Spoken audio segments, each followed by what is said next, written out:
Good morning. We're going to do 2 more chapters of R.J. Wonder by R.J. Palacio. The last 2 chapters in the section called Summer. It's a warning. This kid is rated R. And the Egyptian touch. I had warned Mom about August's face. I had described what he looked like. I did this because I know she's not always so good at faking her feelings, and August was coming over for the first time today. I even sent her a text at work to remind her about it, but I could tell from the expression on her face when she came home after work I hadn't prepared her enough. She was shocked when she came up through the door and saw his face for the first time. "Hi, Mom, this is Augie. Can I stay for dinner?" I asked quickly. It took a second for my question to even register. "Hi, Augie," she said. Of course, sweetheart. It's okay if it's okay with Augie's mother." Well, Augie called his mother on his cell phone. I whispered to Mom, "Stop making that weirded out face." She had that look when she was watching the news and some horrific event had happened. She nodded quickly and hadn't realized she was making a face and was really nice and normal to Augie afterwards. After a while, Augie and I got tired of working on our projects and went to hang out in the living room. Augie was looking at the pictures on the mantel and he saw a picture of me and Daddy. "Is that your dad?" he said. "Yeah." "I didn't know you were, what's the word? Biracial?" "Yeah, that's the word. Yeah."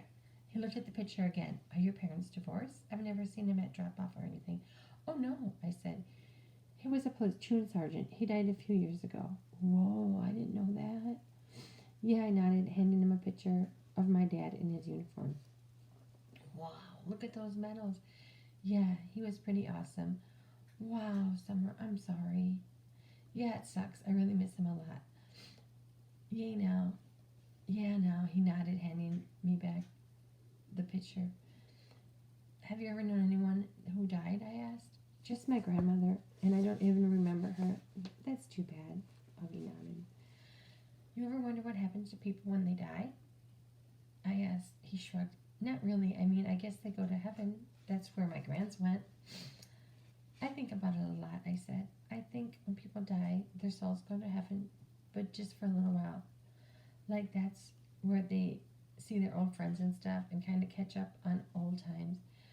But then I actually think souls start thinking about their lives on earth. Like if they were good or bad or whatever. And then they get born again as brand new babies in the world." "Why would they want to do that?" "Because then they get another chance to get it right," I answered. "Their souls get a chance to have a do-over." He thought about what I was saying, then nodded. "Kind of like when you get a makeup test," he said. "Right. But they don't come back looking the same," he said. "I mean, they look completely different when they come back, right?" "Oh, yeah," I answered. "Your soul stays the same, but everything else is different."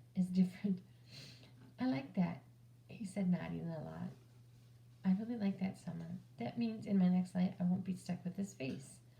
He pointed to his face when he said that and batted his eyes, which made me laugh. "I guess not," I shrugged. "Hey, I might even be handsome," he said, smiling. "That would be so awesome, wouldn't it? I could come back and be this cool-looking, good-looking dude and be super buff and super tall." I laughed again. He was such a good sport about himself. That's one of the things I like most about Augie. "Hey, Augie, can I ask you a question?" "Yeah," he said, even like he knew exactly what I wanted to ask. I hesitated. I've been wanting to ask him this for a while, but I had always lost the guts to ask. "What?" he said. You want to know what's wrong with my face?" "Yeah, I guess if it's okay for me to ask." He shrugged. "Yeah, it's no big deal," he said casually. "The main thing is I have this thing called mandibulofacious dysosteitis. No, I said that wrong. Which took me forever to learn how to pronounce, by the way. But I also have this other syndrome thing that I can't even pronounce. And these things kind of just morph together into one big something which is so rare they don't even have a name considered something of a medical wonder, you know. He smiled. That was a joke, he said. You can laugh. I smiled and shook my head. You're funny, Augie, I said. Yes, I am, he said proudly. I am cool beans. Now we're on the Egyptian tomb. Over the next month, Augie and I hung out a lot after school, either at my house, either at his house or my house. Augie's parents even invited Mom and me over for dinner, a couple times. I overheard them talking about fixing Mom up on a blonde date with August's Uncle Ben. On the day of the Egyptian Museum exhibit, we were all really excited and kind of giddy. It had snowed the day before, not as much as it snowed over the Thanksgiving break, but still, snow is snow. The gym turned out to be into a great museum, and everyone's Egyptian artifact displayed on a table with a little caption card explaining what the thing was. Most of the artifacts were really great, but I have to say, I really think mine and August were the best. My sculpture of Anubis looked pretty real, and I had even used gold paint on it. And August had made his step pyramid out of sugar cubes. It was 2 feet high and 2 feet long, and he sprayed some of the cubes with some kind of fake sand paint or something. It looked so awesome. We all dressed up in Egyptian costumes. Some of the kids wore Indiana-type archaeologists. Some of them dressed up like pharaohs. August and I dressed up like mummies. Our faces were covered except for 2 little holes for the eyes and 1 little hole for the mouth. When the parents showed up, they all lined up in the hallway in front of the gym. They were told we could go get our parents. Each kid got to take his or her parent on a flashlight tour through the dark gym. August and I took our moms around together. We stopped at each exhibit explaining what it was, talking in whispers, answering questions. Since it was dark, we used our flashlights to illuminate the artifacts while we were talking. Sometimes for dramatic effect, we would hold the flashlight under our chins while we were explaining something in detail.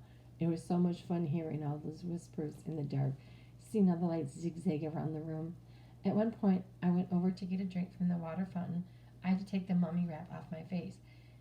Hey, Summer, said Jack, who came over to talk to me. He was dressed like the man from the Mummy. Cool costume. Thanks. Is the other mummy August? Yeah. Hey, you don't know my August is mad at me. I nodded. Can you tell me? No. He nodded. He seemed bummed. I told him I wouldn't tell you, I explained. It's so weird, he said. I have no idea why he's mad at me at all of a sudden. None. Can you at least give me a hint?